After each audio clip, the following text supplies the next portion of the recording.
شروع اللہ کا نام لے کر جو بڑا مہربان نہایت رحم والا ہے۔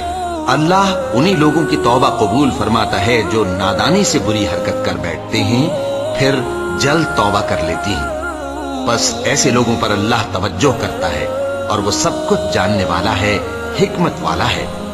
اور ایسے لوگوں کی توبہ قبول نہیں ہوتی جو ساری عمر برے کام کرتے رہیں یہاں تک کہ جب ان میں سے کسی کی موت آ موجود ہو تو اس وقت کہنے لگے کہ اب میں توبہ کرتا ہوں۔ اور نہ ان کی توبہ قبول ہوتی ہے جو کفر کی حالت میں مریں۔ ایسے لوگوں کے لیے ہم نے دردناک عذاب تیار کر رکھا ہے۔ مومنوں، تم کو جائز نہیں کہ زبردستی عورتوں کے وارث بن جاؤ، اور دیکھنا اس نیت سے کہ جو کچھ تم نے ان کو دیا ہے اس میں سے کچھ لے لو، انہیں گھروں میں مت روک رکھنا۔ ہاں، اگر وہ کھلے طور پر بدکاری کی مرتکب ہوں تو اور بات ہے، اور ان کے ساتھ اچھی طرح سے رہو سہو۔ پھر اگر وہ تم کو ناپسند ہوں تو عجب نہیں کہ تم کسی چیز کو ناپسند کرو اور اللہ اس میں بہت سی بھلائی پیدا کر دے۔ اور اگر تم ایک عورت کو چھوڑ کر دوسری عورت کرنی چاہو اور پہلی عورت کو ڈھیر سا مال دے چکے ہو تو اس میں سے کچھ مت لینا، بھلا تم بہتان لگا کر اور کھلا گناہ کر کے اپنا مال اس سے واپس لوگے؟ اور تم دیا ہوا مال کیوں کر واپس لے سکتے ہو جبکہ تم ایک دوسرے کے ساتھ صحبت کر چکے ہو اور وہ تم سے پختہ عہد بھی لے چکی ہیں؟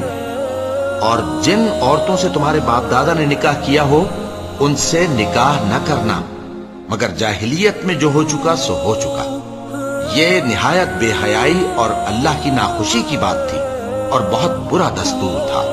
تم پر تمہاری مائیں اور بیٹیاں اور بہنیں اور پھوپھیاں اور خالائیں اور بھتیجیاں اور بھانجیاں اور وہ مائیں جنہوں نے تم کو دودھ پلایا ہو اور رضائی بہنیں اور ساسیں حرام کر دی گئی ہیں، اور جن عورتوں سے تم خلوت کر چکے ہو ان کی لڑکیاں جنہیں تم پرورش کرتے ہو وہ بھی تم پر حرام ہیں۔ ہاں، اگر ان کے ساتھ تم نے خلوت نہ کی ہو تو ان کی لڑکیوں کے ساتھ نکاح کر لینے میں تم پر کچھ گناہ نہیں۔ اور تمہارے صلبی بیٹوں کی عورتیں بھی اور دو بہنوں کا اکٹھا کرنا بھی حرام ہے، مگر جو ہو چکا سو ہو چکا۔ بے شک اللہ بخشنے والا ہے، بڑا مہربان ہے۔ اور شوہر والی عورتیں بھی تم پر حرام ہیں مگر وہ جو قید ہو کر باندیوں کے طور پر تمہارے قبضے میں آ جائیں۔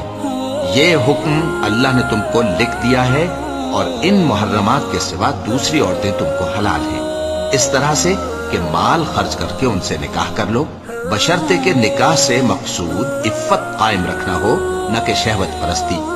تو جن عورتوں سے تم لطف اندوز ہوئے ان کا مہر جو مقرر کیا ہو ادا کر دو، اور اگر مقرر کرنے کے بعد آپس کی رضامندی سے مہر میں کمی بیشی کر لو تو تم پر کچھ گناہ نہیں۔